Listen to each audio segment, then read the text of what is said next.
দেশের আমদানি রপ্তানি বাণিজ্যের প্রায় ৯০% হয় চট্টগ্রাম বন্দর দিয়ে। সংশ্লিষ্টরা জানান, কর্ণফুলী নদীর তীরের ১৩৭ বছর বয়সী এ বন্দর থেকে ছোট বড় মিলিয়ে ২,০০০ লাইটারেস জাহাজ বছরে অন্তত ৭ থেকে ১০ কোটি টন পণ্য পরিবহন করে, যার সঙ্গে প্রত্যক্ষভাবে জড়িত অন্তত ৩০,০০০ শ্রমিক।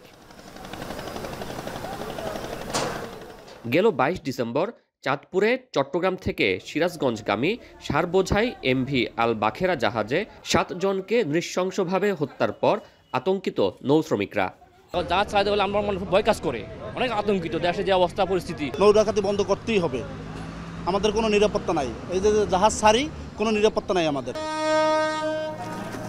লাইটারেস জাহাজ শ্রমিক ইউনিয়নের দাবি, গেল ৪ মাসে ছোট বড় মিলিয়ে অন্তত ৫২টি চুরি ডাকাতির ঘটনা ঘটেছে। এসব ঘটনায় প্রাণহানির পাশাপাশি খোয়া গেছে জাহাজের যন্ত্রপাতি, মালামাল ও নাবিক শ্রমিকদের ব্যক্তিগত সম্পদ। স্বাভাবিকভাবে আমরা যখন জাহাজ নিয়ে রুটে চলাচল করি তখন পাশাপাশি কোনো ট্রলার বা নৌকা যাইতেই পারে, কিন্তু হঠাৎ করে সে আইসা গায়ের চাপাইয়া আকস্মিকভাবে উঠে দেশীয় অস্ত্র বিভিন্ন দিয়ে একটা ত্রাসের সৃষ্টি করে জাহাজের নিয়ন্ত্রণ নেয় এবং নাবিকদেরকে মারধর করে। শ্রমিকরা জানান, হাতিয়া হয়ে চাঁদপুর পর্যন্ত অংশ সবচেয়ে ঝুঁকিপূর্ণ। এর পাশাপাশি মহেশখালী, কুতুবদিয়া, আনোয়ারা অংশেও নিয়মিত চলে ডাকাতি। ১ মাইল ২ মাইল ৩ মাইল পরপর যখনই যেখানে তারা সুবিধা পাচ্ছে সেখানে তারা অতর্কিতভাবে আক্রমণ করতেছে। জাহাজ জিম্মি করে ৫ দিন ৭ দিন বিভিন্ন এলাকায় নিয়ে তারা তাদের মতো করে জাহাজে ভর্তি পুরা পণ্য তারা জাহাজ খালাস করে নিয়ে গেছে।